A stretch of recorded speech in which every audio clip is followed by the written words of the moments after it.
Fala, meus atletas, sejam todos muito bem-vindos a este Café com Personal. E hoje um Café com Personal muito especial para mim, porque eu trago aqui um grande mestre que eu tive na graduação e também na pós-graduação em obesidade e emagrecimento, mas não só isso, ele é mestre de alguns mestres que eu tive. No início da minha carreira, eu tive dois grandes mestres, o professor Davi e o professor Daniel, que foram meus mestres. Porém, o mestre de ambos foi o professor Dr. Cassiano. E antes de começar aqui o nosso Café com Personal, quero rapidamente, de forma muito sintetizada, falar um pouco do currículo dele. Se fosse para eu falar do currículo dele, eu ficaria aqui todo o nosso Café com Personal. Mas, resumidamente falando, aqui o professor Dr. Cassiano, graduado em Educação Física pela Unesp, doutor em Biologia Molecular pela Unicamp de Campinas. Além do mais, também fez essa complementação desse doutorado na Charles University de Praga, das mais prestigiadas universidades da Europa. Além do mais, é pós-doutor pela Politécnica de Madrid. Já publicou mais de 150 artigos, já foi orientador de mais de 43 dissertações de mestrado, além de 12 dissertações de doutorado. É isso, tese de doutorado. Além do mais, também já orientou pós-doutorado, ou seja, para você ter uma noção, para você chegar ao mestrado já é um esforço significativo. Doutorado, então, nem se fala. Agora, imagina você orientar mais de 12 doutores, mais de 43 mestrandos. Então, esse é o nosso convidado de hoje, professor Dr. Cassiano. Muito obrigado pela gentileza por ter aceitado o meu convite para poder falar um pouco daquilo que eu falo aqui no meu Café com Personal, que é sobre performance, saúde e exercício físico. Então, você é a pessoa mais gabaritada, e eu esqueci de falar, das pessoas mais gabaritadas do Brasil, um dos maiores cientistas do Brasil, quiçá do mundo. Muito obrigado, professor. Obrigado, Ricardo. Prazer poder colaborar, participar do seu canal. E você lembrou umas coisas aí do Davi, do Daniel, né? Foram meus alunos lá no início da carreira, final da década de 90 ainda, na antiga Unifran. Muito legal. O Davi, inclusive, hoje, professor da Universidade Federal em Goiás, né? Campus de Universidade Federal de Jataí. E o Daniel está como professor da Unixul, né? Em Franca. Inclusive no doutorado também. Mas legal. Bom, vamos lá. Estou à sua disposição aqui para que você precisar. Professor Dr. Cassiano, assim, antes de iniciar nas questões, só um adendo. Quando eu era graduando em Educação Física, o professor Dr. Cassiano já era, evidentemente, uma referência na Unifran. E eu sou muito grato a ele no sentido de ter a iniciação científica, pela primeira vez que eu fiz com auxílio dele, e também quando eu era graduando, quando eu vi pela primeira vez, era aquele tipo de professor que eu falava assim, eu quero ser igual a ele. Evidentemente eu não consegui, mas o mínimo que eu me esforcei de vê-lo, de alguma forma, já me trouxe bons resultados profissionais. Então, grato à sua gentileza, à sua sabedoria de ter me ensinado um pouco lá na graduação, e até hoje sou seu aluno, sigo você à distância. E já vou aqui iniciar com a primeira questão, professor. Professor, como que é o dia a dia de um cientista? Você que é um cientista renomado aqui no Brasil, como que é o professor também? Como se trabalha um cientista no dia a dia? Bom, eu vou resumir isso para você em relação à vida acadêmica, que envolve, então, a pesquisa, né, o ensino, a extensão e até mesmo a gestão do meio universitário ali, né?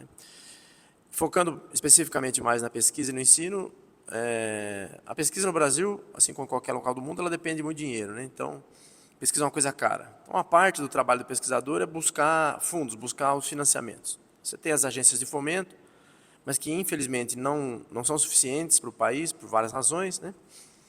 Porque você precisa de um fomento muito grande para você atender a todos, e você não tem a condição que uma agência de fomento estadual, ou mesmo as federais, né?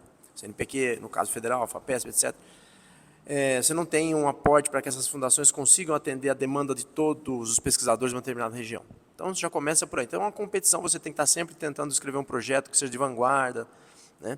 E tem outras coisas envolvidas com isso. Então, essa é uma demanda muito pesada. Além disso, você tem o trabalho mesmo de pesquisa em si, trabalho laboratorial, que envolve desde a seleção do seu aluno de iniciação científica, que tem que ter perfil para começo, meio e fim, ou seja, ele precisa participar de um trabalho até que esse trabalho seja concluído, e isso nem sempre acontece, passando por todas as instâncias, o mestrando, o doutorando, porque você precisa do aluno no laboratório para que ele toque o estudo, você não consegue tocar o estudo sozinho. Às vezes você tem mais de um estudo em andamento, então você precisa do aluno que esteja trabalhando com um grupo de dados aqui, o outro trabalhando com um grupo de dados ali, os que estão montando o protocolo, os que põem o protocolo em ação, né? Na sua época, quando você começou lá atrás, quando nós estávamos iniciando, você era aluno, a gente ainda trabalhava com fisiologia experimental em modelo animal, você deve se lembrar disso, né? E a gente já não está mais trabalhando com fisiologia experimental há muitos anos. Eu fui para a área de humanos, né? Trabalhar com pesquisa em seres humanos. E aí você tem algumas limitações, porque você entra no aspecto, não que na ciência animal não tenha isso, mas você entra no aspecto ético que é muito acirrado hoje. Então, alguns estudos são limitados por características, claro, óbvias, né? E alguns têm aspectos éticos que você precisa tomar muito cuidado. Então, nem sempre você consegue atingir um alvo específico em pesquisa por razões dessa natureza. Um outro ponto que você tocou no assunto aí, ao fazer minha apresentação, por exemplo, eu orientei mais, acho que de 45 hoje, dissertações de mestrado. E, no entanto, 12 ou 15 de doutorado. Quer dizer, se nós fôssemos levar em consideração que a carreira acadêmica, como eu disse, né, ela tem que ter uma continuidade, essas 45 orientações de mestrado deveriam ter se convertido em 45 orientações de doutorado. Então, o que acontece? Muitas pessoas ficam no meio do caminho. O cara não quer continuar porque ou ele vê que não é para ele, né? Você tem uma dependência que você tem que chegar no laboratório 5 da manhã, 6 da manhã, né? Enfim, você precisa fazer preparação para coletas e tal. Não tem hora para acabar, você termina o seu expediente, você está lá dentro ainda, ou fazendo coleta, ou trabalhando um dado, né? Ou, enfim, cuidando do preparo de uma amostra. Então, as pessoas elas começam o trabalho, e quando elas estão no programa de mestrado, elas começam a ver que não era bem aquilo. Existe uma ilusão, uma fantasia, que depois não se reverte em realidade. Então, você acaba muito tempo empenhando ali, claro, o trabalho sai, o artigo, o estudo foi feito, vai se transformar num artigo, ele vai ser publicado, mas o recurso humano, que você também tem como objetivo na pesquisa, não vai ser formado ao contento, que ele vai parar no mestrado, e do ponto de vista da pesquisa, isso não significa praticamente nada, quer dizer, você não avançou, você não vai ter um doutor. E muitas vezes nem para a área acadêmica ele vai, quer dizer, nem para a docência ele vai, porque ali para frente a universidade vai excluí-lo, mesmo que ele consiga entrar na universidade como mestre, se ele não avança, ele vai acabar sendo excluído.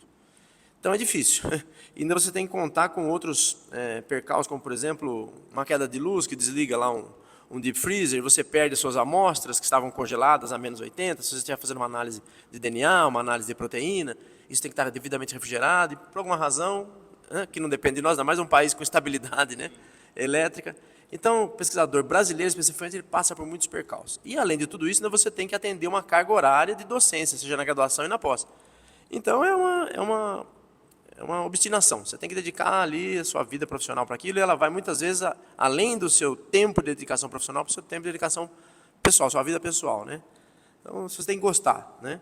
Mas é prazeroso por outro lado, né? Porque você vê recursos sendo formados, né? Você vê os seus alunos se tornando bons profissionais, você vê, claro, evidentemente, nessa carreira, pesquisadores que foram formados ali com você, docentes que vão à frente, né? Tem alguns casos importantes aí de ex-alunos meus que hoje são pesquisadores de destaque, isso nos enobrece bastante, especialmente num país com tanta dificuldade quanto o Brasil, né? Professor, agora, entrando na questão fisiológica mesmo, assim, daquilo que é o principal objetivo, que é falar sobre emagrecimento, sobre metabolismo, a primeira pergunta que eu faço para o senhor é 3 em 1. O que é, de fato, a obesidade? Como medir a obesidade? Quais as problemáticas da obesidade? De forma resumida, eu sei que são 3 em 1, mas é uma forma de simplificar, de alguma forma, a gente aproveitar o conhecimento do senhor em relação a este tema. Bom, a obesidade é uma condição patológica já definida, né, pela Organização Mundial de Saúde há muito tempo. Ela tem um CID, né, o CID é o 66, né, caracteriza-se, resumidamente, como o excesso de tecido adiposo, o excesso de acúmulo de gordura corporal, capaz de produzir algum tipo de malefício fisiológico, orgânico, né, ou mecânico no indivíduo. Então, basicamente, é isso. As consequências, como você perguntou, elas podem ser diversas, de doenças cardiometabólicas, nós poderíamos falar aí sobre o próprio diabetes, a síndrome polimetabólica, né, obstruções de coronárias, né, portanto, acidente vascular coronário cerebral, insuficiência renal, entre tantas outras, né? Então, tudo aquilo que parte do princípio da atividade metabólica acaba sendo, em um determinado momento, comprometido pela obesidade. Por isso que ela é considerada uma patologia. E as formas, você tem 2 grandes grupos, os meios diretos e os indiretos, né? Os indiretos são aqueles em que você vai fazer uma estimativa a partir de algum tipo de medida que não é efetivamente a gordura corporal. Então, por exemplo, uma circunferência, né, de membros, circunferências de cintura, quadril, né, de membros superiores, etc. A própria análise do percentual de gordura feita por plicometria, porque você, em teoria, ele faz uma plica que supostamente você está despregando tecido adiposo do muscular. Mas mesmo que você esteja fazendo isso corretamente, ainda assim é só um pedaço, determinados pontos do corpo, né, trispital, suprailíaca, etc., que você aplica numa equação de estimativa. A bioimpedância, que as pessoas acreditam ser um grande modelo, e na verdade é muito longe disso, a não ser que você trabalhe com bioimpedância de 5 ou 6 comprimentos de onda, e no Brasil você vai achar isso apenas em grandes centros de pesquisa. As bioimpedâncias que nós vemos por aí, em academias, em clínicas de nutrição, como é um equipamento caro, né, essas bioimpedâncias elas são apenas de uma frequência ou de duas. E aí sim, é um equipamento barato, todo mundo pode adquirir. Só que o equipamento de uma frequência ou de duas, né, de 50, de 75 ou de 50 e 100 Hz, ele só atravessa a epiderme e, quando muito, ele chega no tecido adiposo, né, a derme, perdão, tecido adiposo. E você não avança com a impedância, então aquele laudo que ele te dá ali, que te fala quanto você tem de massa magra, se você tá ou não está hidratado, se você tem uma ossatura mais ou menos mineralizada, é tudo estimativa, então é tudo indireto. Em alguns momentos ela tem resultados precisos, especialmente se for pelo menos de 3 frequências de onda, né, podendo te dar uma estimativa própria. Mas, por exemplo, se você tiver num momento do dia em que você tem uma variação do estado de hidratação, de manhã, na hora do almoço e ao final do dia, e você estiver trabalhando com uma bioimpedância de uma frequência, tudo que ela te dá ali é suposição, não tem como ter certeza. Enfim, agora você tem ainda um método indireto, mas que é efetivamente capaz de produzir, a gente chama de intermediário, muito bom padrão ouro, que é a pesagem hidrostática, mas que no Brasil a gente não faz. É você colocar o indivíduo numa balança e essa balança ser imergida numa piscina. E naturalmente o que acontece ali? Você vai ter o impulso da gordura, visto que ela é menos densa que a água, então o peso que sobra na balança é efetivamente o seu peso magro. Então ali você tem a retirada, vamos dizer assim, da massa corporal, né, mais correto para ser falado aqui, da massa gorda corporal. Então você estima o quão percentual vale aquela massa gorda na massa total do indivíduo. Mas você não sabe onde ela está localizada, nem tampouco se é uma gordura subcutânea ou se é uma gordura intravisceral, né? Mas é considerado um padrão ouro. Por que não usa? Primeiro porque é muito caro. O sistema de avaliação, uma piscina, é como se fosse um ofurô, né? Você tem que ter algumas instalações próprias, você tem que ter uma balança suspensa em cima, né? E essa balança é uma cadeira, então é um negócio bastante caro. E segundo porque é um pouco inviável para algumas condições. Por exemplo, crianças e idosos, que você precisa fazer uma apneia e ser imergido. E tem que ficar ali uns 30 segundos até que a balança pare, né, de balançar. E é muito difícil você pedir para o idoso fazer isso. Você segura o ar, faz uma apneia e desce, né? Aí você tem que fazer uma apneia em expiração. E a criança é a mesma coisa, a pessoa pode se afogar ali, então é pouco utilizada. Né? Era mais utilizada na América do Norte, né? Hoje em dia também está caindo um pouco em desuso. Depois você tem os métodos, aí sim, diretos. Né? Eu poderia dizer que a pletismografia hoje é bastante empregada, e no nosso caso, que é o padrão ouro mesmo, né? É mais empregado hoje em dia, no laboratório nós usamos, é o DEXA, né? O raio-x de dupla frequência, dupla energia, né? Dual Energy X-ray Absorptiometric. O DEXA, de fato, é considerado um marcador bastante importante, né? Então, ele vai te dar não só o tecido adiposo, mas outros todos os tecidos, inclusive a mineralização óssea, né? E algumas outras maneiras, mas essas são as mais clássicas, sendo que essas duas últimas, efetivamente, são as mais efetivas, tá? Professor, a terceira questão é em relação ao uso, hoje, o uso, né, de forma muito maciço, né, dos fármacos, como o Ozempic, entre outros, Monjoro, né, Igov, Vitosa.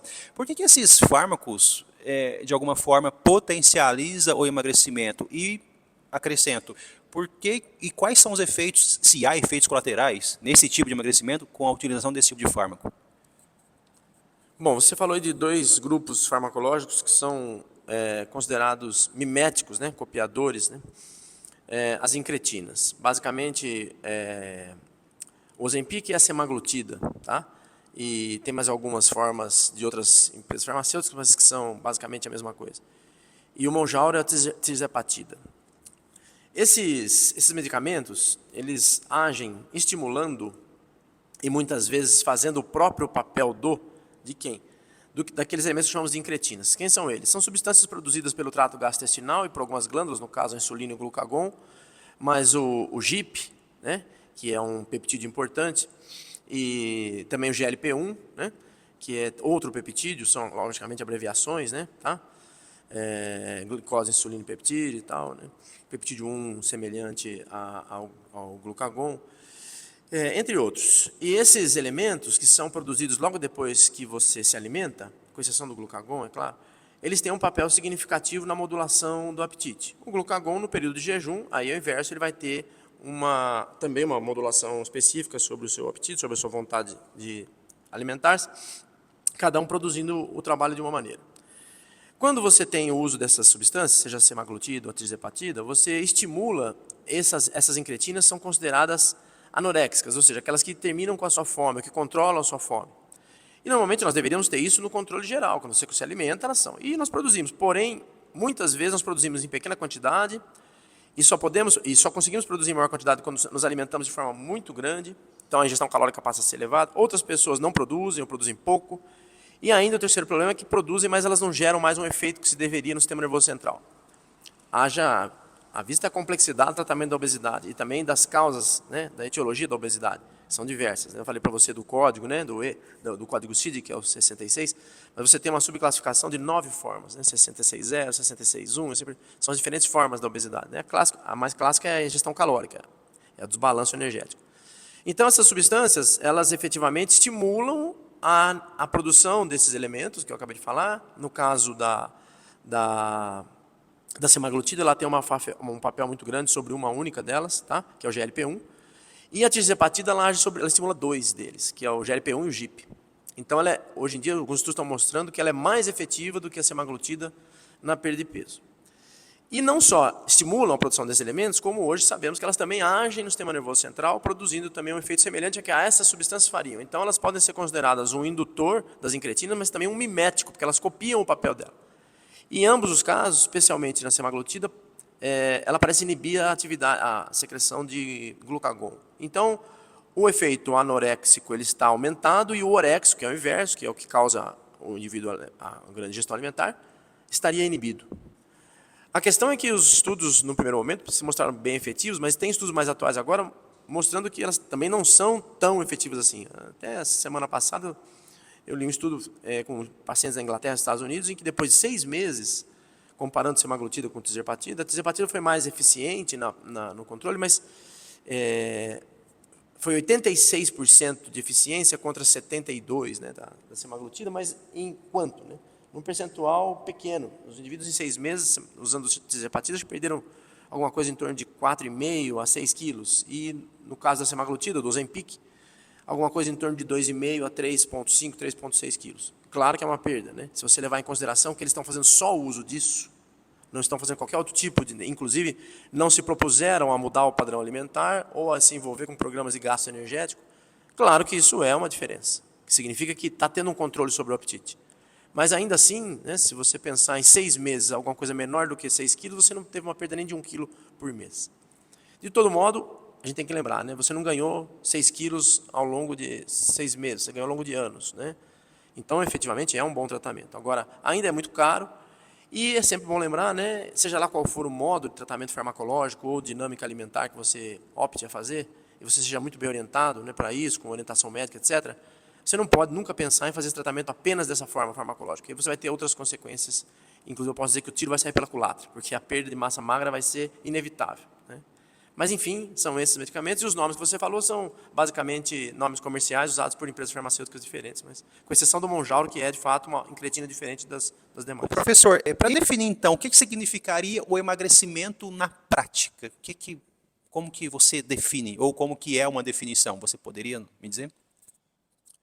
Bom, a definição que você vai encontrar na literatura, emagrecimento é a perda de adiposo. Mas, na verdade, isso pode acontecer ou não. Efetivamente, emagrecimento, a própria palavra já fala. Emagrecer é o verbo, né, em que você pressupõe a prevalência da massa magra. Então, a gente costuma dizer claramente isso. Quando você hipertrofia a sua massa muscular, você emagreceu. Eu costumo usar um exemplo clássico, né, por exemplo, dos culturistas, fisiculturistas. Quando eles estão no período off-season, né, que eles não estão em competição, tem uma massa lá de 90, 95, 100, enfim, às vezes mais que 100 quilos, né? E um percentual de teor adiposo não alto, mas mais alto do que o normal, às vezes 10, 12%. E aí eles saem desse perfil, quando eles vão para o período de treinamento, chegam no período competitivo, né? Então, em season, eles saem de 95 para 110, 112 quilos. Eles emagreceram, não há qualquer dúvida disso. Porque emagrecer não significa aumentar ou diminuir massa. Significa prevalecer massa magra em relação à massa gorda. E significa perder massa gorda ou ganhar massa magra. E nesse caso, do exemplo que eu dei, por coincidência, são as duas coisas. Independente dos métodos utilizados, se faz ou não faz uso de esteroides anabólicos, de GH, de insulina, etc., a verdade é que o cara hipertrofia a massa muscular e por si só ele já teria emagrecido, e é claro que ele vai ganhar massa corporal, que as pessoas vão chamar de peso, ele sai de 90 para 100 quilos, e seguramente ele emagreceu, não há qualquer dúvida disso. Ponto. E ainda ele perde massa gorda. Mesmo assim, ele fica acima da massa, porque ganha-se muito mais massa magra, efetivamente, do que o percentual de gordura que já era baixo e que ele perdeu. Então, o foco do tratamento da obesidade é basicamente esse. E é muito difícil você colocar na cabeça de uma pessoa que procura um treinamento físico, etc., para emagrecer, que ao subir na balança depois de um mês, 2 meses, ou quiçá mesmo uma semana de treinamento físico, mas é lógico, a longo prazo, o peso não mudou, ou a massa corporal não mudou, e às vezes até aumentou. Porque ela entrou ali para perder massa. Agora, que massa que ela tinha que perder? É isso que as pessoas precisam saber, né? Então, de uma maneira geral, óbvio, né, com exceção dos casos que eu diria de obesidade acima de grau 2, até obesidade mórbida, né, em que de fato é necessário perder massa corporal, e essas pessoas também são fortes, uma pessoa que carrega um peso corporal muito elevado, tá num grau, não tem como ela não fazer isso sendo fraca. Ou não tem como ela fazer isso sendo fraca. Então ela tem uma massa muscular desenvolvida. Mas se são esses casos, que inclusive você vai entrar com cirurgias bariátricas e outras formas de tratamento mais agressivas, na grande maioria dos casos da obesidade, a pessoa, ela, lógico, quer perder massa corporal, mas sem saber exatamente o que é. E talvez, até por uma questão estética, né, as pessoas não aceitam que elas têm ganho de massa muscular e isso faz com que o peso não caia. Porque ela entrou ali com a ideia de que ela vai subir na balança e a balança vai baixar. E isso não é efetivamente o mais importante. Porque o problema da obesidade, eu costumo dizer isso classicamente, não é estético. Até pode vir a ser, e para algumas pessoas pode ser, mas é sempre bom lembrar que cada um tem uma visão do mundo, e o que para algumas pessoas parece bonito porque é magro, para outras parece feio. E o inverso é verdadeiro. Né? O que algumas pessoas podem achar destoante porque é gordo, outras podem gostar. Então o problema não é estético. O problema é o que o tecido adiposo em excesso traz para a pessoa. Eu falei no início da nossa conversa, a obesidade, que é caracterizada como excesso de massa adiposa, ela é uma patologia porque, entre outras coisas, né, eu falei, ela gera outras consequências, é um processo inflamatório. As células adiposas hipertróficas, elas estão inflamadas. E como qualquer célula inflamada, ela vai gerar uma proteína, ou um conjunto delas, que nós chamamos de citocinas. Citocinas inflamatórias, que vão causar um efeito corporal danoso. Entre eles, a perda da sensibilidade insulínica, para começar, uma das primeiras respostas, mas muitas outras. A probabilidade de você aumentar a formação de ateromas, porque você também pode produzir uma inflamação na parede dos vasos arteriais. Não é porque eu nem tenho muito colesterol, e ainda assim eu estou com ateroma, porque o processo inflamatório da obesidade está causando a deposição, a facilitação da deposição de gordura nos seus vasos. Então, tem uma série de outras, que eu poderia perder amanhã aqui falando com você, mas, enfim, essas citocinas é que são o problema. E quando você controla esse tecido adiposo ou regride com ele, isso desaparece, ou pelo menos ele cai a valores toleráveis pelo organismo. Então, a questão da massa corporal, muitas vezes, não é o grande problema, porque o indivíduo conseguiu massa magra, que produz outro tipo de citocina, no caso anti-inflamatória, e algumas proteínas musculares que vão para a corrente sanguínea, que são muito importantes hoje, cada vez mais, né? A gente tem visto uma série delas aí. E essas, por sua vez, além de trazerem benefícios, ainda podem contrapor os malefícios das citocinas do tecido adiposo, que, por sinal, vão cada vez ser produzidas em menor quantidade. Então, esse é o foco. É fazer com que o tecido adiposo fique em controle e regrida, e, claro, que a massa magra aumente. E isso, olhando para a balança, muitas vezes quer dizer manter no mesmo ponto ou até mesmo ganhar um pouquinho. E eu costumo dizer, inclusive, pegar exemplos de pessoas idosas que perdem massa magra, prevalecem tecido adiposo. Prevalece que eu digo você vai ter um percentual de tecido adiposo acima do normal. E quando você põe essa pessoa na balança, ela está abaixo do peso ideal. Né? Boa parte dos idosos estão assim. Isso efetivamente é o falso magro. A pessoa tem 40, 45 quilos, está hipopeso, está abaixo do IMC de 20, só que ela tem 40% de gordura no corpo, cadê a massa muscular? E ainda está perdendo a mineralização óssea. Então isso é um quadro muito complicado, que leva, inclusive, que hoje a gente recomenda, sem qualquer sombra de dúvida, musculação para o idoso. Se ele vai fazer ou não um trabalho aeróbio, tudo bem, é complementar, ótimo se fizer, mas se não fizer, o importante é que ele faça musculação, que ele faça trabalho resistido, de carga. Pode ser musculação ou outros modelos, no qual a musculatura seja exigida enquanto resistência de carga, porque ele precisa desenvolver massa magra. Esse é o ponto. E esse passou a ser também o ponto mais importante, talvez hoje, do treinamento metabólico. Não só para a obesidade, mas também para ela, claro, em que você, aumentando a massa muscular, você contrapõe os efeitos. Mas então, resumindo o que você me pergunta, emagrecer é fazer prevalecer a massa magra, tanto do ponto de vista dos percentuais teciduais, que você tem que ter uma massa magra em percentual adequado, a massa gorda que não deve passar de 20%, quiçá 25% do seu peso corporal, mas uma massa magra que, além de ter o percentual, também seja uma massa tônica, quer dizer, uma massa que seja constantemente ativada, recrutada, né, seja capaz de desenvolver função. Porque, além de tudo isso, ela vai ter que te levar até o final da vida, que pode, pelas expectativas que nós estamos vendo aí hoje, pode ser muito longa, né, pode ser, aí, quem sabe, até acima dos 100 anos. Então, imagina você chegar aos 100 anos numa condição de perda de massa magra. Como é que vai ser? Né? Você vai depender de quem? Né? Então, a expectativa de vida, ela é, por sinal, um negócio emblemático, né, eu diria até contraditório, porque, ao mesmo tempo que as pessoas querem viver mais, Elas querem viver bem, e isso é um sonho, porque à medida que você envelhece, as condições de vida elas vão piorar, naturalmente. Então, como é que você chega a 100 anos de idade, ou até mais, é o caso dos japoneses, na ilha do Okinawa, né? Eles chegam, mas eles têm uma característica interessante ali, eles são extremamente ativos, né? Então, como é que você chega lá, tendo condições de se cuidar, né? E, então, o emagrecer é uma das características para isso. Tá? Ô, professor, então pegando um gancho em cima daquilo que você disse, a importância da musculação para o aumento da massa muscular, evidentemente, né, emagrecendo, né, pelo aumento da massa e concomitante a perda da massa gordurosa, pensando no emagrecimento e na saúde básica geral, não em atletas, o equilíbrio do ponto de vista bioenergético, de um treino que utiliza o metabolismo anaeróbio lático, anaeróbio alático e o metabolismo aeróbio seria o melhor dos mundos, independentemente do modelo comercial? Nós temos vários modelos comerciais. Qual que é a sua opinião acerca disso? Bom, vamos lá. Claro, um treinamento misto ou concorrente, como a gente costuma dizer, né? Concorrente porque as vias energéticas, em teoria, concorrem entre si. Eu já vou te explicar o que significa isso. Mas um treinamento dessa natureza, que você consegue aumentar a sua resistência anaeróbia, sua tolerância à acidose, e naturalmente é um treinamento que induz a ganho de massa muscular, ele é muito bom, por essas razões que eu acabei de falar, especialmente pela manutenção de uma massa muscular tônica e desenvolvida, tônica e trófica. Uma massa muscular que recebe recrutamento cortical e, portanto, ela consegue se movimentar com velocidade, né, e exercer força, e uma massa trófica, quer dizer, volumosa, que pode tolerar aí, por anos uma carga de trabalho, resistente. Por outro lado, um treinamento cardiorrespiratório, como as pessoas gostam de falar hoje, um treinamento aeróbico, cardiorrespiratório tudo é, né? Mas, enfim, um treinamento de característica aeróbica, que aumenta a sua capacidade oxidativa, aumenta a vascularização periférica e tal, etc. Mas treinamentos cardiorrespiratórios, treinamentos aeróbios, eles, na grande maioria das vezes, eles envolvem, preponderantemente, os músculos chamados de fibras de contração lenta, as fibras do tipo 1. E isso é muito bom, mas esse é um tipo de fibra que você não vai precisar dela por muito tempo ao longo da sua vida. Porque você não vai fazer grandes distâncias, percorrer grandes distâncias, pedalar grandes distâncias, pensando na sua vida como um todo, à medida que você envelhece. A não ser que você seja um atleta de maratona, de ciclismo, etc. Mas a população não está dentro desse grupo. Então, o que você precisa pensar ao longo da sua vida é a manutenção de massa corporal magra, forte. Claro que você vai ter sempre massa muscular, esquelética, do ponto de vista das fibras tipo 1. E isso não vai ser perdido, elas prevalecem, inclusive, em relação ao tipo 2. O que acontece é que, à medida que você envelhece sem ter um trabalho de força, as fibras do tipo 2, que tem uma manutenção difícil, elas vão deixando de existir, elas vão diminuindo cada vez mais. Você vai tendo uma sarcopenia, especialmente desse tipo de fibra. E isso é que vai fazer a diferença lá na frente. Claro que você precisa levantar uma cadeira com 85, 90 anos de idade, uma cadeira baixa, em que você está com a perna a menos de 90 graus em relação ao seu joelho, o quadril menos de 90 graus em relação ao seu joelho. Se não tiver um apoio de braço, você não consegue levantar. Entre tantos outros exemplos que eu posso dar aí. Então, o treinamento concorrente, ele seria um modelo interessante, e ele é para a saúde humana, porque você consegue, em teoria, né, não digo o melhor, mas uma boa capacidade cardiorrespiratória, mas ao mesmo tempo uma boa capacidade musculoesquelética. Então, para a saúde humana, isso é ótimo.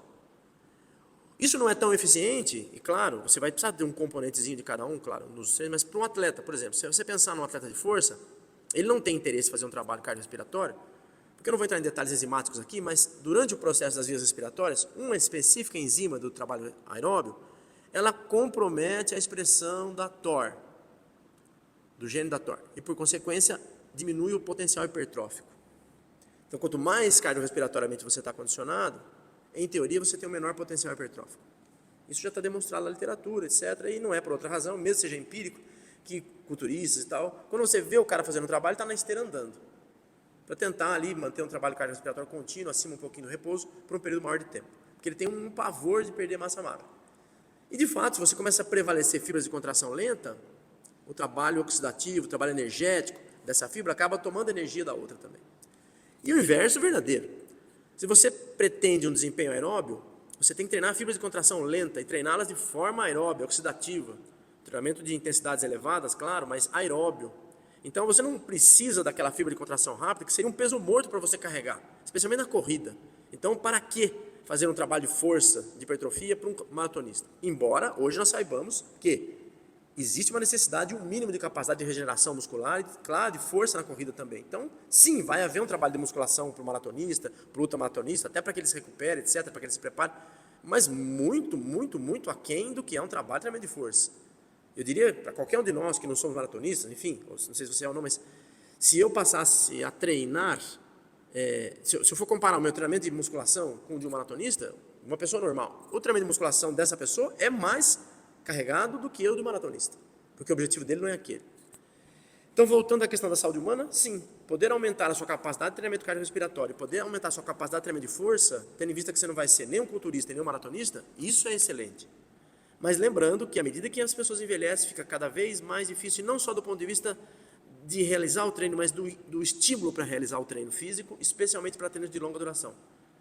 É mais provável que uma pessoa frequente uma academia de ginástica, um gym, para fazer um trabalho de cargas, não, no grosseiro da palavra, para puxar peso, do que ela vá para uma pista de atletismo correr, ou correr ao redor de uma praça.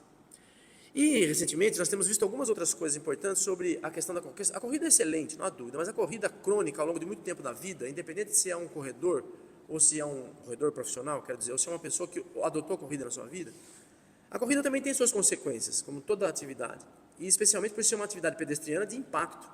Então, as consequências que eu poderia dizer para você a primeiro momento são articulares, tanto joelho, quadril e coluna, mas também elas vão nos processos inflamatórios de tendão, de inserção de tendinites de diferentes características, né?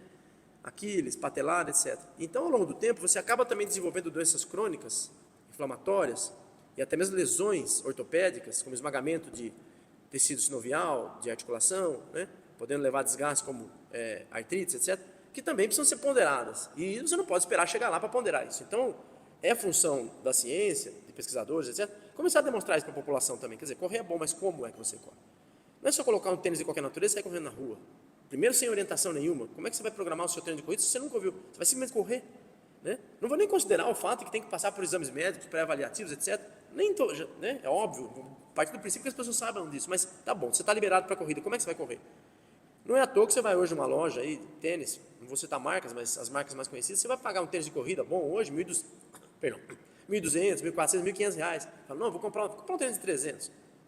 Você acha que aquilo ali não está ali à toa. Aquela empresa investiu em tecnologia, etc, etc, etc, e agora ela vai cobrar o know-how disso. Agora, se você usar um tênis desse tipo e usar um tênis de 150 reais, você vai sentir a diferença daqui a algum tempo. A mesma coisa que é o fato de você vai correr em esteira ou você vai correr em chão duro. Por que as esteiras hoje também têm tecnologia de amortecimento, etc? Justamente por conta disso. Então, é claro que é bom, mas de que maneira, até que ponto, com quais equipamentos técnicos eu tenho que fazer? E no bojo dessa conversa, a gente tem visto uma coisa interessante, que é a subir e descer de escada. A escalada, né, portanto, de escada. E hoje eu considero, por exemplo, treinamento aeróbico, dependendo de qual é o seu objetivo, né, não vou dizer isso para corredores, efetivamente, mas para a questão de saúde, que existe na maior parte das academias hoje um ergômetro que é mais interessante que a esteira. Especialmente por aquilo que eu vou te falar. Nós não vamos sair correndo a vida toda, mas nós vamos subir escada a vida toda, que é a escada rolante. Porque você consegue fazer ali um trabalho aeróbico em altíssima intensidade, se você quiser, ou intensidade moderada também, sem a questão do impacto, produzindo força de elevação, que na corrida você até tem força, mas não nesse modelo, tanto para subir quanto para descer. Inclusive tem estudos mostrando hoje a eficiência do ponto de vista do microtrauma muscular, que leva ao ganho hipertrófico, mais eficiente para descer do que para subir. Não do ponto de vista calórico, mas do ponto de vista da regeneração muscular. Mas que seja a subida e a descida. Eu considero, da minha experiência, pelo que eu tenho visto, inclusive no laboratório, que a escada rolante é muito mais interessante para indivíduos do ponto de vista do condicionamento físico do que a esteira ergométrica. Até por uma questão de aplicação cotidiana. Não sei se eu respondo todas as suas dúvidas assim. Professor, uma questão, vou tentar misturar duas questões aqui que eu tenho aqui para fazer para o senhor, por conta do nosso tempo. Uma coisa que o senhor sempre falou na graduação, claro que às vezes é apenas um número, você sempre falou que 25 anos a mulher, o metabolismo cai, e o homem depois dos 30 anos. Associado a isso, eu ainda vou acrescentar o jejum, uma coisa que você falou, até vi recentemente em uma das suas entrevistas para o Luigi, a empresa é a Elite Training, entrevista muito boa de São Paulo, e achei muito interessante que você falou sobre também o jejum. O jejum não é um luxo para qualquer um, é apenas para pessoas treinadas. Então, eu estou misturando as questões aqui para aproveitar o seu tempo, queria que você discorresse acerca. Bom, vamos lá. Primeiro, lembrando o Luigi aí, né? Muito legal. Fica aí um abraço, Luigi, estiver nos assistindo. O Luigi é uma pessoa muito competente, foi meu aluno também, tem um trabalho muito legal. Se não me engano, agora ele está fora do país, inclusive. Eu recebi um convite para trabalhar fora do país. Mas, enfim, nessa entrevista que eu dei para ele, a gente discutiu um pouco esse aspecto do jejum, mas eu vou começar pela sua primeira pergunta. Na verdade, a taxa metabólica nas mulheres, ela começa a se estabilizar e depois declinar logo depois da menarca. Quer dizer, a primeira menstruação, até ali você tem um período de evolução bastante significativo. Os 3 primeiros anos do período puberal, até a fase 3 de Turner, ali mais ou menos, talvez até 3,5, quase até a fase 4. E depois você tem uma estabilidade metabólica que é mantida ali pela idade adulta jovem, que em média, perto dos 25, 27 anos, vai começar a declinar. Naturalmente que, se comparado à taxa metabólica de uma criança e adolescente, já o adulto jovem tem uma taxa menor. Isso vale para homens também. Os homens, embora não tenham esse processo da menarca, do início da menstruação, etc., eles também vão ter um declínio a partir do final da puberdade. Então, a partir dos 16, 17 anos, ele estabiliza, já teve estirão de crescimento e tal. Ele estabiliza um padrão metabólico ali, que depois, aproximadamente próximo aos 30, mas pode variar muito de pessoa para pessoa, pode ser anterior ou posterior para homens e mulheres, também declina. Então, uma maneira de você fazer com que a coisa não aconteça dessa forma é você manter a ativação muscular, quer dizer, você exigir do seu organismo uma demanda energética. É a velha história da obesidade por razão calórica, né, que é naquelas E, né, no código CID lá, é o 66,0. Quer dizer, você tem um ganho de peso gordo, porque a sua demanda energética é mais baixa do que a sua oferta.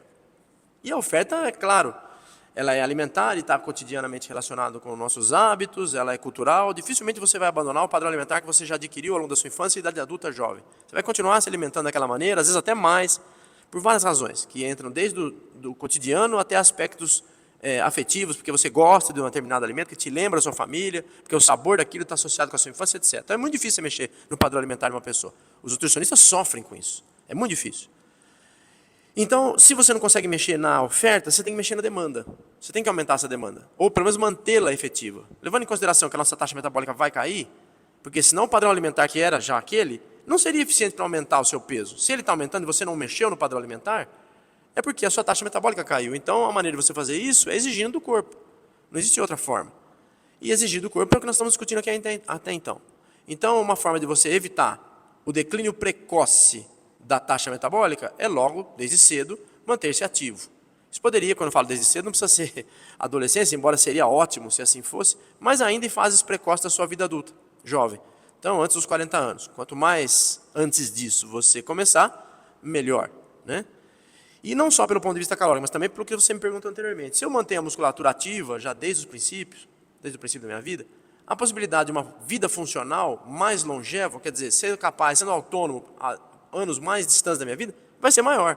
Não só isso, mas também lembrando que a atividade muscular, além de produzir um padrão hormonal interessante, ela também produz efeitos sobre a massa óssea, à medida em que a contração muscular traciona a inserção do tendão na epífise óssea, e essa inserção do tendão sobre a epífise, quando tracionado, é um dos estímulos, um dos 4 principais estímulos para a manutenção da mineralização, para a proliferação das células que mantêm o cálcio no osso, que são os osteoblastos, junto com os hormônios sexuais, no caso especialmente estrogênio, progesterona, etc., no caso da mulher, e além da gravidade, etc.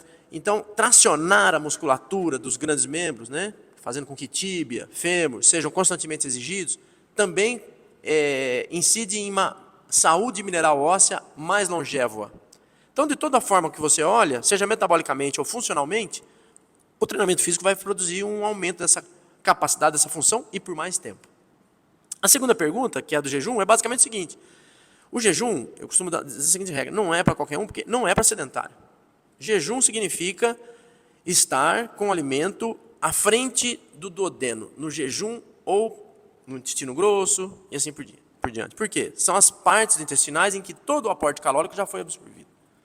Tem ainda uma outra razão etimológica dessas palavras, não vou entrar em detalhes aqui, mas a palavra já diz tudo. Então, quer dizer, se eu estou jejuando, eu estou há pelo menos mais do que 4 horas sem me alimentar. Porque a partir desse momento, se eu ingerir mais ou menos 300 gramas de alimento, depois de 3 horas e meia, eu já tenho quase que o esvaziamento do duodeno, que é onde eu tenho principal absorção intestinal, especialmente dos macronutrientes, proteínas, lipídios e carboidratos, já ocorreu. E boa parte do meu constituinte mineral também vitamínico. Então, o que vai ali para o jejum, depois para o ilho, depois para o intestino grosso, é efetivamente o que nós vamos chamar de quilo. E depois de bolo fecal. É claro que ainda vou buscar água, alguns minerais, vitaminas, mas o efetivo já foi. Então, eu não tenho mais uma fonte energética no meu intestino. Eu estou dependendo de mim mesmo. Quer dizer, eu estou às minhas próprias custas. E onde são as minhas próprias custas? Glicogênio do fígado e glicogênio muscular. O do fígado tem que compensar todo o organismo, inclusive o músculo. E o sistema nervoso só se alimenta de glicose. Então, quanto mais tempo você ficar em jejum, menos glicogênio você tem no fígado para manter a corrente sanguínea. Estou falando de uma pessoa sedentária. E, portanto, ela é muito mais suscetível a vir apresentar quadros como hipoglicemia, etc., e mesmo depressão de glicogênio muscular do que qualquer outra. E numa condição hipoglicêmica ou de tendência hipoglicêmica, quer dizer, o percentual de glicose vai abaixando progressivamente no sangue, o sistema nervoso percebendo isso, ele apela para meios neoglicogênicos, que no caso sedentário, efetivamente vai refletir na perda de massa magra. Em resumo, para a gente não se estender muito, o jejum para um sedentário, especialmente se for jejuns muito prolongados, eles vão efetivamente produzir sarcopenia, perda de massa magra, sem que a pessoa perceba. Para o indivíduo ativo, esse quadro já é, se não inexistente, muito menos efetivo, porque o indivíduo tem uma proteção muscular, por uma série de fatores também bioquímicos, e também pelo fato que ele tem muito mais glicogênio no fígado, que permite a ele suportar 12, 14, até 16 horas sem variar a glicose no sangue, sem variar a glicemia. E a musculatura também. Então, desde que ele tem um padrão dietético adequado, um treinamento super estimulador, determinado momento da semana ele fazer uma sessão de jejum, para ele traz um outro tipo de efeito. Então, é muito diferente o jejum para um treinado que para um sedentário. E ainda assim, do ponto de vista da ergogênese, ou seja, da capacidade de produzir trabalho, né? Então, desempenho do atleta, aí não interessa para quem. Jejum não traz desempenho. Então, por que o indivíduo treinado faz? Depende de quem é o indivíduo treinado. Qual é a finalidade dele? Às vezes ele quer uma definição corporal, um ressalto muscular sobre a derme. Ele quer que fique mais evidente as fibras. Então, o que ele faz? Algumas técnicas como se desidratar, no caso de uma competição de culturismo, mas também, independente de ele ser um culturista ou não, fazer com que tente diminuir gradativamente, de pouco em pouco, o percentual de gordura corporal. E, naturalmente, sim, se você está algum tempo sem ingerir alimentos, você tem uma taxa metabólica alta, mesmo que você tenha glicogênio muscular e hepático bem reservados, ficar em jejum pode aumentar, sim, um pouco o metabolismo lipídico. Claro, no sedentário também fará isso. O problema é que no sedentário não vai fazer só isso. Então, uma coisa é você fazer um jejum, 1 ou 2 vezes por semana, de 12 horas, talvez um dia de jejum intermitente, embora eu não goste disso, e você sendo uma pessoa muito bem treinada e bem alimentada ao resto da semana. E outra coisa é você fazer isso, apelar para essa técnica sendo sedentário. As consequências são nefastas. A perda de massa magra é irrefutável. Por isso que a gente fala das dietas de restrição calórica, que elas não podem acontecer sem que o indivíduo esteja fisicamente treinado. Eu costumo dizer até para os meus alunos da nutrição e também para os orientandos de mestrado, doutorado, laboratório que são da área, que antes que você prescreva uma dieta de restrição, por menor que seja, você precisa certificar que esse indivíduo tem carga muscular sendo realizada. Porque na primeira restrição calórica, no primeiro balanço energético negativo, o indivíduo sedentário, o organismo vai olhar para aquela massa proteica e falar assim, bom, se eu estou em deficiência de glicose, porque basicamente a restrição energética vai apelar para isso, vai tirar carboidrato, etc., e o meu sistema nervoso só se alimenta dela, se a glicose cai na corrente sanguínea, se a glicemia baixa, eu preciso arrumar um jeito de produzir isso. Se ele não come, eu vou ter que pegar aqui dentro. Lipídios não produzem neoglicogênese. O máximo que vai fazer é tirar o glicerol, que é um dos elementos da molécula de triglicérides, trazer para o fígado para ele produzir ali uma glicose, mas é insuficiente. Então ele vai buscar em outro lugar, e o outro lugar são os aminoácidos da massa proteica muscular. E aí, se o indivíduo não está recrutando aquela massa, essa massa muscular vai ser doada. Então, a restrição calórica também depende que o indivíduo seja fisicamente ativo. Por isso a gente fala, primeiro você começa o treino, depois você começa o processo da reeducação alimentar, você vai procurar um nutricionista, etc. O jejum é basicamente uma expressão aguda disso. Professor, praticamente para encerrar a nossa entrevista, dois assuntos que você domina muito é sobre diabetes e exercício físico, e você também trabalha com câncer e exercício físico. Queria que você desse uma explanada acerca dessas duas condições patológicas e o que o exercício físico pode beneficiar tanto no diabetes quanto no câncer. Bom, vamos lá. Primeiro vamos fazer a definição, né? O câncer nada mais é do que um crescimento anormal, tanto trófico quanto plásico, quer dizer, você aumenta o tamanho e depois elas começam a se reproduzir. De células de qualquer tecido, que então por uma desorganização ali, começam a se reproduzir de forma descontrolada, e quando isso acontece, elas vão criar um núcleo celular chamado de tumor, que efetivamente é um núcleo de células que não consegue produzir a função que aquelas células das quais elas eram originadas conseguiam. Então você tem uma massa tumoral que não faz mais aquilo que aquele tecido faz. E essa massa vai crescer muito e vai tomar conta desse tecido de modo que o tecido vai deixar de existir. Porque é uma célula originária daquela mesma célula, por exemplo, hepática, fígado. Só que ela não faz as coisas que a célula original fazia. E o grande problema disso é que primeiro ocorre em qualquer tecido. Existem mais de 100 formas hoje conhecidas de câncer. Mas o problema é que ela pode estar anexada a um tecido adjacente e passar para esse tecido adjacente. Por exemplo, é muito comum nos órgãos intestinais, porque eles estão ali justapostos, né? Mas ainda pior é que elas podem migrar para a corrente sanguínea e chegar por ela até outro tecido, chamando de metástase. Então você desenvolve um câncer em um determinado tecido e uma daquelas células passou para a corrente sanguínea, porque ela se desprende do tecido, cai na corrente sanguínea e atinge outro. E ali começa a desenvolver uma nova característica para aquele tecido. Ela começa a se dividir ali, é basicamente um parasita mesmo, acoplado ao tecido, inclusive tomando energia do organismo para se desenvolver muito rapidamente e vai invadindo aquele tecido e acaba com ele. Quando isso acontece, quando essas células crescem dessa forma, a ponto de ocupar um tecido e matar a sua função, esse tumor chamado de maligno, então é o câncer. Mas eu posso ter essa derivação celular, essa hipertrofia, essa hiperplasia, sem que chegue a esse ponto. Então é um tumor benigno. Retira-se, sem que haja a expectativa de que ele volte ou tampouco de que ele tenha se metastasiado. Essa é a diferença entre os malignos e os benignos, se é que nós podemos dizer que esse é benigno. Mas enfim, então é uma doença que tem um fundo metabólico enorme, porque é um erro metabólico celular. Tá? A outra situação é a diabetes, que também, como doença metabólica, nada mais é do que um desbalanço da ação hormonal, no caso a insulina. Ou ela deixa de ser produzida, ou ela é produzida molecularmente de uma forma que o seu receptor não a reconheça, ou então os receptores estão sendo destruídos. No último caso, por exemplo, acontece na obesidade. Porque o indivíduo vai perdendo massa gorda, vai perdendo massa magra, e é no músculo que estão os principais receptores de insulina. E também eles estão no tecido adiposo. Só que quando você começa a perder massa muscular, a insulina passa por ali e não é reconhecida, então ela não age mais no músculo. E o que ela faria no músculo? Ela aumenta o tamanho de músculo, ela põe glicose para dentro do músculo, ela reserva glicogênio no músculo, hipertrofia o músculo, portanto. E no tecido adiposo, ela faz a mesma coisa, só que no músculo, se você coloca glicose, etc., você estimula triglicérides, você estimula a hipertrofia, você estimula a obesidade. Então, no diabetes tipo 2, que é uma daquelas classificações, diabetes também tem um código CID, que é, no caso, o E10. Você tem uma subderivação, E10 para diabetes insulina dependente e E11 para diabetes não insulina dependente. Você tem mais 9 variações. Desde o diabetes que leva o indivíduo ao coma, até o diabetes sem complicações. Em qualquer um deles, seja naqueles em que ele não produz insulina ou naquele que produz insulina, o esforço físico é extremamente bem-vindo, por várias razões. Mas, basicamente, nos dois casos, vou resumir, porque você aumenta o trofos, você aumenta o desenvolvimento muscular e aumenta a taxa metabólica. De novo, o treinamento físico de resistência, hoje, parece ser mais interessante do que o treinamento aeróbio para o diabetes. O aeróbio também é muito bom, óbvio, mas se eu tiver tempo e tiver que optar, eu orientaria a optar por uma musculação. Tanto no 1 quanto no 2. E a mesma coisa nós estamos fazendo no nosso laboratório já há algum tempo com pacientes com câncer, em especial com câncer de mama. Porque à medida que você aumenta a taxa metabólica do indivíduo, produzindo esforço físico, e aí tem diversos modelos, a gente, lá no nosso laboratório, no MEF, Laboratório de Metabolismo e Fisiologia do Esforço, nós utilizamos dois modelos, que é a corrida aquática de profundidade e a musculação. À medida que você faz isso, você aumenta muito a taxa metabólica dos lipídios, você produz um efeito crônico, treinamento físico de alta intensidade, treinamento resistido, poderia ser uma sessão de crossfit, uma sessão de cross-training, tudo bem. O professor pode escolher o que ele quer usar, desde que ele aumente a taxa metabólica desse indivíduo, tanto na fase do treino, quanto após o treino. Porque aumentando, você faz com que a musculatura concorra com as células tumorais para a fonte energética. De modo que, entre aspas, você começa a produzir fome nessas células. Não é só isso, mas isso é importante. Quer dizer, ofertar energia para um tecido saudável, que compete com outro, que também está tentando crescer, é muito importante. E a musculatura, então, é uma forma de controle, à medida que você consegue fazer com que ela seja sempre demandadora de energia, uma forma de você controlar o avanço tumoral. Entre outros fatores, também porque você diminui com o esforço físico, com o treinamento físico, com o condicionamento físico, são coisas diferentes, com o estado de condicionamento físico adquirido, você diminui a formação daquelas citocinas inflamatórias que eu falei para você.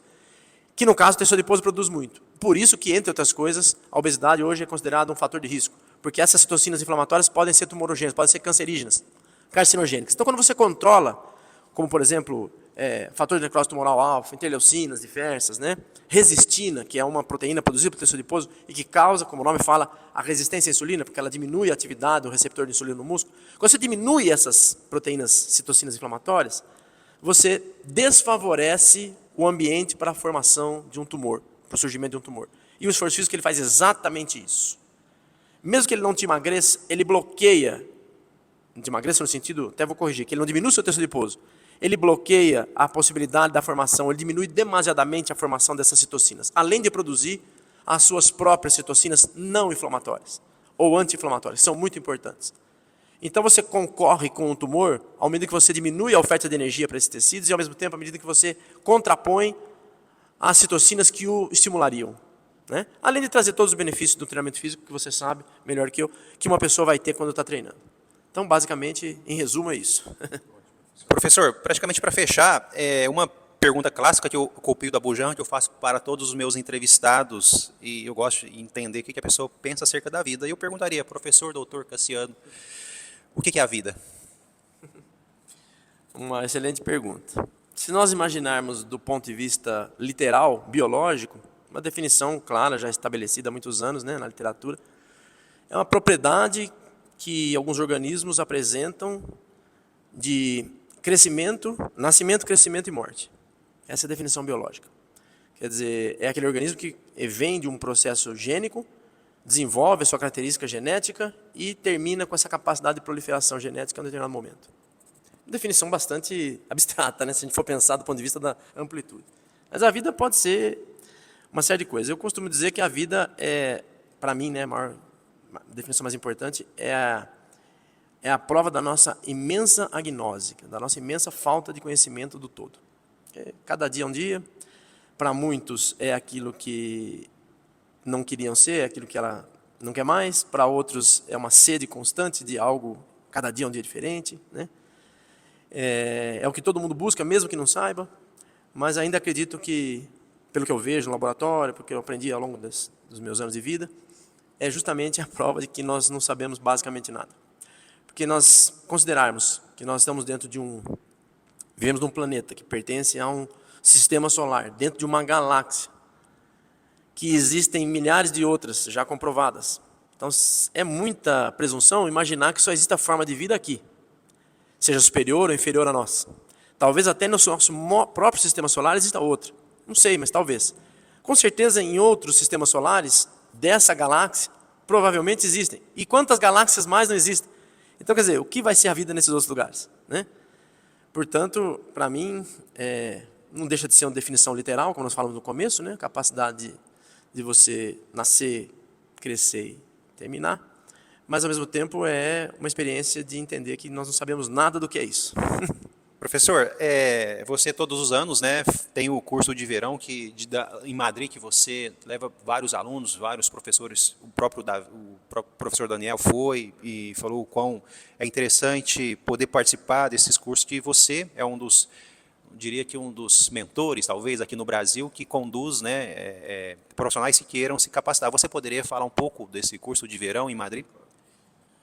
Bom, os cursos eles fazem parte de um programa de cooperação muito amplo entre as universidades Politécnica de Madrid e Complutense de Madrid, lá com o meu laboratório de metabolismo e fisiologia do esforço. Muito bem, o que acontece nessa condição? Nós temos uma relação de pesquisa com eles que já vem de mais de 2 décadas. Alguns dos colegas que estão lá hoje foram pessoas que fizeram parte do doutorado comigo na Charles University. Quando nós terminamos, cada um voltou para o seu país. E ali nós começamos isso em 1998. Uma pequena relação de conhecimento das instituições. Eu fui para Madrid pela primeira vez em 98, depois eu voltei no ano 2000, mas efetivamente as coisas começam em 2004. Então, em 2004 a gente estabelece uma cooperação acadêmica, nesse momento eu já estava com a carreira mais avançada aqui, meus colegas lá também, entre as universidades, e aí começamos a ter um intercâmbio de pesquisadores, tanto nós como nossos alunos de mestrado, doutorado, daqui para lá, de lá para cá. E aí nós começamos com a proposta de tentar levar alunos de graduação para que eles pudessem ter uma ideia do que era aquilo ali. E inicialmente isso foi feito por mais ou menos uns 6 ou 7 anos, talvez 8, não sei, acho que uns 6 a 8, vai. Em que nós pegávamos um grupo de alunos que tinham interesse e íamos para lá, e esses alunos faziam uma visita à instituição. Mas a partir daí a instituição percebeu que era possível ampliar isso, porque os alunos tinham muito interesse. E aí ela resolveu propor para nós, estudantes brasileiros, com condições muito diferentes dos demais estudantes internacionais, aquilo que ela faz em termos de cursos de verão. O curso de verão nada mais é do que os cursos que as universidades do hemisfério norte, isso é comum em todo o hemisfério norte, usam para ocupar a universidade nas férias de verão, que é o final do ano acadêmico, que lá para eles é em julho e agosto. Então, o que eles fazem? Quando os estudantes da casa vão embora, eles iniciam uma sequência de cursos, diferentes temas, todos muito interessantes, para a população, para estudantes, eles também, mas estudantes que queiram de qualquer parte do mundo. Então, o estudante vai, se matricula naquele curso, faz um curso de alta qualidade com aqueles pesquisadores e professores daquela universidade, recebe um certificado chancelado para aquela universidade, no caso a Complutense de Madrid, uma universidade que dos 8 prêmios Nobel da Espanha, ela tem 7. E 2 são justamente da Faculdade de Medicina, para onde os alunos nossos vão. Então esse aluno ele pode ter a oportunidade de ficar uma semana, 10 dias, 15 dias ali fazendo um curso e voltar para o Brasil com um agregado curricular, um adendo curricular significativo, além de uma experiência muito interessante. Tanto do ponto de vista acadêmico quanto do ponto de vista cultural, porque a proposta é que a universidade proponha a imersão desse aluno dentro da Espanha, no caso Madrid. Então ele vai ter atividades culturais, né, que são dentro e fora da universidade, além de um curso, né, que todos os dias, período semi-integral, da manhã até o meio da tarde. Bom, e aí qual é a ideia? Esses cursos são caríssimos. Fazer um curso de verão hoje na América do Norte, você vai pagar 1.400, 1.300 dólares. Na Europa a mesma coisa. Esses cursos variam de 1.200 a 1.600 euros. É inviável para o estudante brasileiro. 1.600 euros hoje dá alguma coisa em torno de 10 mil reais, aproximadamente. Se você for levar em consideração hospedagem, passagem aérea, etc., é difícil para o estudante brasileiro poder financiar em 15 dias, né, é um dinheiro que ele tem que empregar muitas outras coisas. Então, o que eles fazem? Apenas para esse grupo dos brasileiros, porque é pelo convênio que nós temos, ele favorece um subsídio. Então, Por que esses cursos existem, na verdade? Porque a universidade, mesmo sendo pública, ela precisa arrumar... Eu te falei no começo da nossa conversa, né? Nós precisamos buscar meios para pesquisa. E meios para pesquisa é dinheiro. Então, a universidade ela precisa se custear. E não é só o governo que custeia. Então, ela tem a possibilidade de fazer isso. Se o ensino é gratuito, o ensino complementar, que é o caso de um curso de verão, ele não precisa ser. Então, eles vendem esses cursos para o mundo inteiro. Se você vai em qualquer universidade no Hemisfério Norte no verão, está lotado de gente. Do mundo inteiro. É uma torre de Babel. E isso é uma experiência interessante. O nosso aluno vai viver isso, mas sem pagar por isso. Ele não vai pagar 1.600. Então, a universidade ela oferece 78% de subsídio. Os cursos esse ano, para quem está indo, acho que saíram na casa de 300 a 350 euros. Normalmente é esse o valor. São os 22% administrativos que eles vão cobrar, porque o professor está em período de férias. Então, para voltar a dar aula, ele precisa ser pago e lá se paga um valor adicional. E, então, esse valor é cobrado do aluno e também a residência universitária, que também é muito caro para qualquer pessoa ficar alguns dias na Europa, né? Madrid é caríssimo, assim como é Paris. Também é feito para o aluno aos mesmos custos, é exatamente igual ao que um aluno espanhol paga. Então, alunos que têm lá, por 3 refeições, alguma coisa em torno de 70 euros por dia com as 3 refeições. Se a gente for levar em consideração um hotel, hoje um hotel 2, 3 estrelas, vai pagar 270, 250 euros, só com café da manhã, para você se hospedar. É inviável, imagina você ficar 10 dias, você pagaria 2.700 euros, não tem como. Então, o aluno consegue sair aqui do Brasil, fazer um curso numa universidade que tem 7 prêmios Nobel, um curso de uma semana, conhecer uma série de coisas ali dentro, e já explico o porquê do convênio, conhecer a cidade, porque a universidade leva você para conhecer a cidade, leva você para conhecer o berço da origem ibérica, que é Toledo, e mais uma série de coisas, vai conhecer a civilização romana, a influência moura na saúde, etc, etc. É esse o objetivo deles. Por um valor que é pagável, os alunos que vão ensinando estão pagando alguma coisa em tudo ficou em 600 euros. Né? Eles só não financiam a passagem aérea, porque a passagem aérea não compete a eles. Então, a gente explica para o aluno aqui, né? Tem sites específicos que você pode conseguir, que são sites das próprias empresas. Você divide isso lá em 10, 12 vezes, então se torna viável. Ao todo você vai gastar menos do que você gastaria só com o curso. Você não vai chegar a 1.000 euros para você viajar, enquanto só o curso custaria 1.600. Então foi uma maneira que a universidade trouxe para quê? Qual é o objetivo deles? Eles pertencem a um programa chamado Erasmus, que é um programa da União Europeia de cooperação entre as instituições europeias. Só que o Erasmus avançou para o Erasmus Mundus. A União Europeia, então, ela exige que as universidades participantes desse programa elas também cooperem com outros continentes, especialmente os menos favorecidos. E aí, Ásia, África e América Latina são os continentes que são o foco. No caso da Espanha, assim como também Portugal, eles cooperam muito com a América Latina. Nós entramos nesse grupo. E para eles, ali na Espanha, os brasileiros têm uma atração especial. Primeiro porque são pessoas que sentam e trabalham, fazem o que foi proposto. E segundo porque até pela dificuldade da língua, que na verdade não é tanta, mas não é a língua castelhana que está aos nossos vizinhos, normalmente nós não queremos ir para lá para fazer uma migração clandestina, como nossos vizinhos estão fazendo. Tanto é que nos últimos anos nós ganhamos muitas vagas dos países ao redor. Atualmente nós estamos com 240 vagas para esses cursos, porque países outros aqui do lado perderam vagas por vários problemas. E aí qual é o objetivo? O objetivo é o seguinte, a Europa envelheceu, assim como boa parte do mundo, os jovens não estão mais no banco das universidades, o mercado de trabalho está envelhecendo, e os poucos jovens que ainda estão lá não querem saber de estudar, querem ir para outros lugares. Então, um jovem brasileiro que está terminando uma graduação, ele é muito bem visto ali, desde que ele queira. Mas para que ele queira, ele precisa primeiro conhecer o país, a cidade, a universidade, o que a universidade tem para oferecer para ele em termos de formação continuada e até mesmo em termos de trabalho. Se o cara vai num curso desse e vê isso, a expectativa deles é que ele goste. Tanto é que eles permitem que a família vá junto. Os familiares podem se hospedar também na residência universitária, aos mesmos custos, também é subsidiado. Pode almoçar, jantar lá. Ele não vai fazer o curso, mas ele pode ir junto. Permite que os familiares vão junto. Porque eles querem que as famílias vejam que o filho ali está bem, vai ser bem tratado, etc. Porque se você volta, e se você vai e gosta, vai haver a possibilidade de você voltar para uma graduação sanduíche, para uma residência, para uma especialização, para um mestrado ou para um doutorado. É isso que eles querem. Então o curso é um chamariz, é uma forma de mostrar o que nós temos aqui. Se te interessa, beleza. Não, tudo bem, pelo menos você está sabendo.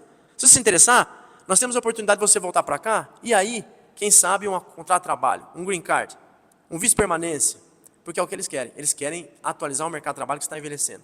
E o brasileiro é muito bem visto lá para isso, estudante brasileiro. Então essa foi uma possibilidade que eles encontraram de facilitar a um custo praticamente muito baixo, praticamente, eu falo em comparação com o que seria, né? A possibilidade de conhecer uma universidade que talvez nós não tivéssemos acesso se não fosse isso.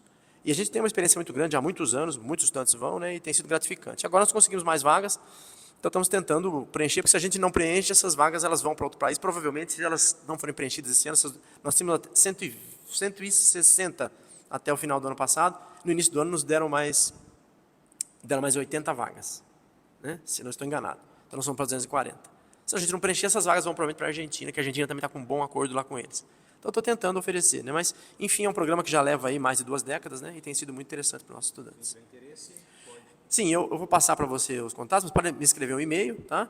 Eu sou o coordenador aqui no Brasil, junto com outro colega, e todo o trâmite é feito lá com a universidade, a gente só faz a divulgação e passa, aí os alunos se inscrevem direto com a universidade, é tudo lá com a universidade, né? Eu dou aula lá também, né? No programa de doutorado deles, e também coopero com o curso, dou uma disciplina num desses cursos, mas é tudo feito com a universidade. E a gente faz tudo o que precisa fazer aqui em termos de orientação, né? Então, quem tiver interesse pode me escrever ou passar um WhatsApp, né? Mas depois eu te passo o material para você divulgar no seu site, tá bom? Pessoal, esse foi mais um Café com Personal. Eu estou te pedindo aqui do professor Dr. Cassiano, e se você quiser assistir esta aula, né, que é uma verdadeira aula na íntegra, estará no meu canal Ricardo Fisiologista no YouTube, e na minha página do Instagram eu terei cortes desse Café com Personal, e também no TikTok eu terei alguns pedaços, alguns cortes também. Se você, mais caso, queira assistir de forma na íntegra, vá no meu canal Ricardo Fisiologista. E eu aqui, para despedir do professor Dr. Cassiano, eu vou aqui presenteá-lo com uma creatina Europa, que é a creatina marca própria. Obrigado. Se você não fizer uso, professor doutor, pode presentear alguém que, de repente, faça uso. Sempre revigora o músculo, né? Sim, sempre. Muito bom, muito obrigado. Então, pessoal, muito obrigado. Muito obrigado pela gentileza de ter assistido esse vídeo. Eu agradeço muito ao professor Dr. Cassiano pela gentileza, generosidade em dispor do seu tempo para poder... É um prazer. Muito obrigado, doutor. Um forte abraço. Obrigado, um forte abraço.